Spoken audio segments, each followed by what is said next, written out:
hearing that Brandon. Oh yeah, there he is, right behind us. Here he comes, making his way over, and we'll make some room for him.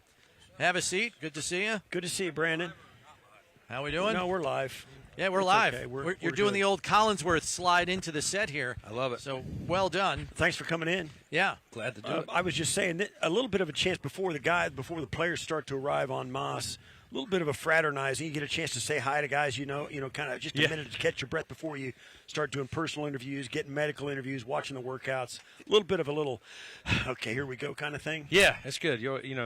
This is everybody's here. Everybody in the NFL pretty much that's working, as a coach or a scout. How here. big are the coaching staff? Do all the coaching staff show up, or is it just the coordinators and the scouts? We have a good portion of our staff here for the most part. So, yeah, it's, for example, we have Millie, who she spoke at the Women's Forum today, right. And so it was a cool opportunity for her. So there's some different networking things as well. You're trying to help everybody advance their career in different ways, and then we're still trying to bond as a staff, and so there's going to be some meetings. Jim Leonard, the offense will come in starting today, I think, Pete Carmichael and that crew. So some good opportunities just like you build a football team, you're trying to build that trust that the more I know you off the field, the more I trust you on the field type deal. Right. All right, so I know your time's short because you got some podium duties coming up, so we'll jump right into it. And the general consensus from the draft gurus, so to speak,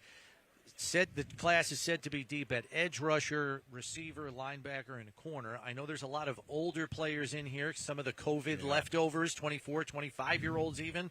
Would you say that's accurate because of all this extra player personnel that's in the pool? Yeah, I think, again, I'm still digging into it at a certain level, but yes, we got through with our 2-week run of meetings week prior to this one, and I think there's definitely some depth at some of the positions you mentioned. I would not say it's as top-heavy as some years. I would already say the 2027 is going to be more top-heavy than the 2026 class with just some of those guys that were showing as freshmen, and then this year they just played that year. But there are still good depth pieces.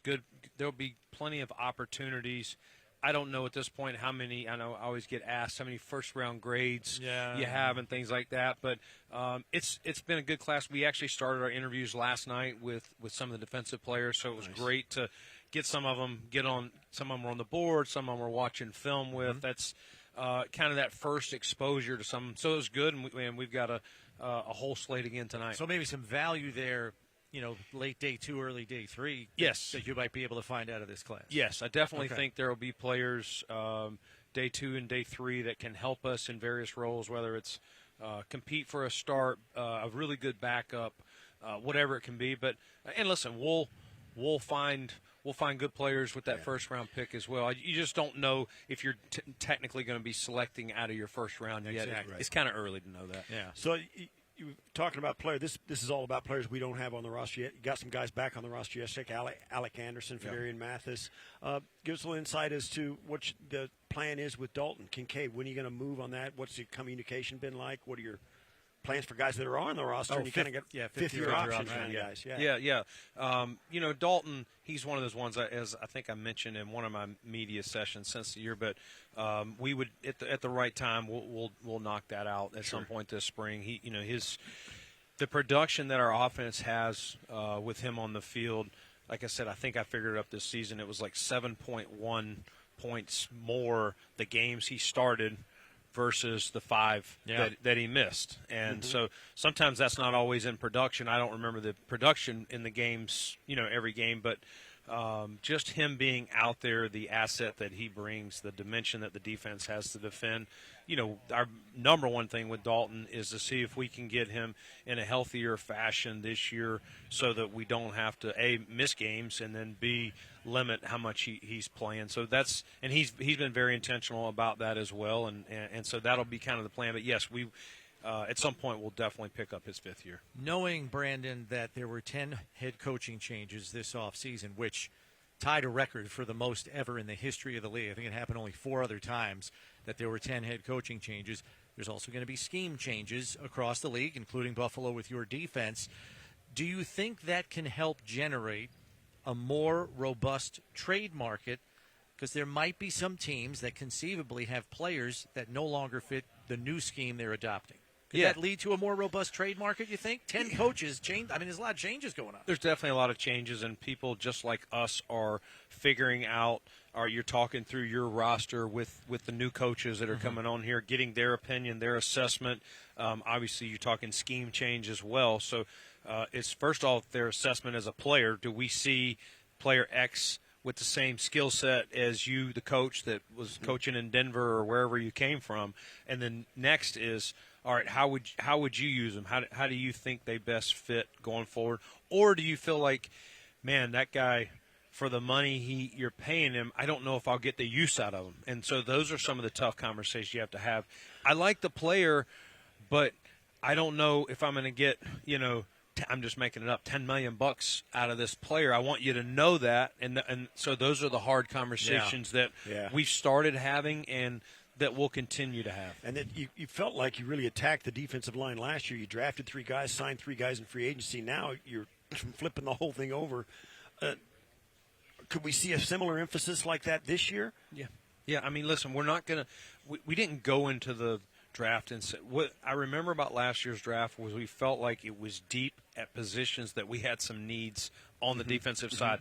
So I felt like – but I didn't expect the first however many picks it was. It wasn't until Jackson Hawes was all defense maybe. I didn't expect that, so I wouldn't go in. I mean, we're truly, in Joe and I are in lockstep on this. We just want to find good players separate of the scheme, separate of a 3-4, a 4-3, the passing game, the running game, whatever dimension it is. We just want to find good players and then get them in the best position, for them to succeed themselves and help our football team. Right. You've got some cost-prohibitive cap figures, as tends to happen every year, that you have to massage and, triage a little bit. Josh would seem to be a simple cap conversion. I say simple. It's not simple for you guys and your guys that are Simple crunching for the us. numbers. But there are some other cap figures that kind of stick out at the top of the list. Dawson Knox, Ed Oliver, Curtis Samuel. So how do you kind of broker or broach conversations with their representation and figure out what the best course of action is? Yeah, I mean, some of those discussions, without getting into specific names of players, we know we have to get under the cap. We know we have X number of days to do that, and there's different ways to do it. It's restructure. We've actually restructured Spencer Brown, so we'll get some money back with Spencer. We can extend a player. We did that last year. We can extend a player and create some room. We can obviously release a player. That's the simplest form to do. You could trade a player. So we're looking at every single avenue here, but we have a new staff. So we're trying to make sure we're thinking of everything and not just rushing to decisions. But we do know, when we get back from Indy that so conversations can happen here, Right. while we're together. And then ultimately we get back. I think next week you start going, all right, this is the moves we need to make before the following week when free agency starts. But Spencer happened. All right. But, yeah, Spencer. That got taken care of. That's done. Okay. I think we sent it in yesterday. Perfect. So, yeah, we'll Give us an save idea. a little bit there. Where do you stand? Where's Connor McGovern and David Edwards? Give us the latest on conversations Those guys. or what you're waiting on. Yeah, I mean, I need some money. Yeah, right. Because those guys they were valuable to you not only for the play but also. And the interior they were young, O-line market interior is line, shooting up yeah. like crazy. I mean, the guard market went nuts last the year. with the websites will contract. tell you that David Edwards is going to make $20 million this year if he hits the market. That's hard to make work. Yeah. I mean, listen. Here's what I would say: those guys, we got both of them 3 years ago. A great job by our pro department to help us, identify, marry those up with the coach and staff, and bring in those guys. And Aaron Cromer and crew and Joe Brady, a great job of. I mean, year one, David Edwards, we had him as kind of that 6-man, and then.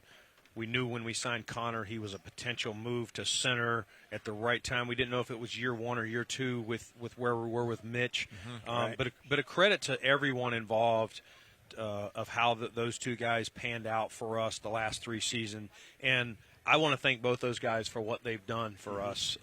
Now, you said it. it's free agency time. They've earned this right. We've had conversations before, dating back, but it takes two. It's a business. There's no hard feelings if they go maximize their dollars, and we can't afford it. That's our job. Our job is if we can't make it work, our job is to have the next Connor McGoverns and Dave and continually do that. And so we have to have plans for both. And so that's probably the best I can explain it is we'll have dialogue. Would we love to have them both back? Yes. Obviously, they did a great job for us. We had an MVP quarterback a year ago, which they helped protect. This year we had the leading rusher, which they helped provide, running lanes for. So, they're not just laying on the street corner. Those guys were very valuable to us, and you never want to lose valuable players, but the business sometimes makes you do that, and we'll continue those discussions, between now and the start of free agency. Last one for you, Brandon, and again, thanks for the time. Defensive leadership on the team has obviously changed. Jim Leonard's defensive coordinator, and the expectations, though, for the team really haven't changed in the eyes of the fans, maybe the league at large. So how do you, in your role, best help a first-time coordinator in the first year of implementing his defense reach a level of play on the field that helps the team reach those expectations? Yeah, I mean, listen, one of the ways to do it is we got to get on the same page of, like I said, of how this player fits, what's their value, which we've started that. And secondly is everything we do is we just talked about an MVP quarterback is to try to help Josh Allen and our offense score points. And sometimes that can be like we did in the draft. That can be on defense. We can make acquisitions in free agency, trade, the draft, whatever it is. But we got to get on the same accord and make sure we're seeing things the same so that every asset we use, we're in sync and that we see it the same and we're fired up to acquire that. And those meetings player. happened already. And some of those meetings degree have already happened. And I think I talked about it a little bit. Jim was very refreshed, came in there, and him and Joe Brady sat in the middle of our draft room, and Jim led it. Joe added a few things, but just listen, guys, I want good football players. Yes, we want to be a defense of multiple and multiplicity, and we want to be able to do this, but I don't want to try and force a square peg in a round hole. You get me good football players, the staff on defense that we put together, and Joe's whole staff that is just get us good players. We'll get them in the right spot, and that's very refreshing for a personnel staff and to hear, because you don't feel like you got to. Oh man, I got to pass this player up in free agency or the draft because it's kind of a square peg You're round not hole. backed into a corner with hardcore specifics like measurables and yes. But this height, this weight. When you get to two players, though, one and you weigh them the same. They're both worth $10 million, or they're both second-round picks, whatever it is. If one fits the scheme a little better, then you might lean. Right. But let's don't pass this guy for this guy that fits a little bit better. We'll get him. Get us good football players. We'll get them out there, and that's been great. 12 months ago, I was telling Brownie there's no way you should pay James Cook because it's just running back. And I told him he was dead wrong. I told him he was wrong. And over the course, I will say this in my defense. I will say this at the end of the offseason, I was going back and looking at the film and watching him play in the games in 2024. And I was like, nah, maybe they should. Maybe they should. We brought him around eventually. Congratulations on that one. You got so don't listen to me ever again. No, I wouldn't say that. Good luck getting your smart. work done here. We appreciate Thanks, the time Brandon. as always, guys. Brandon. Appreciate you guys. And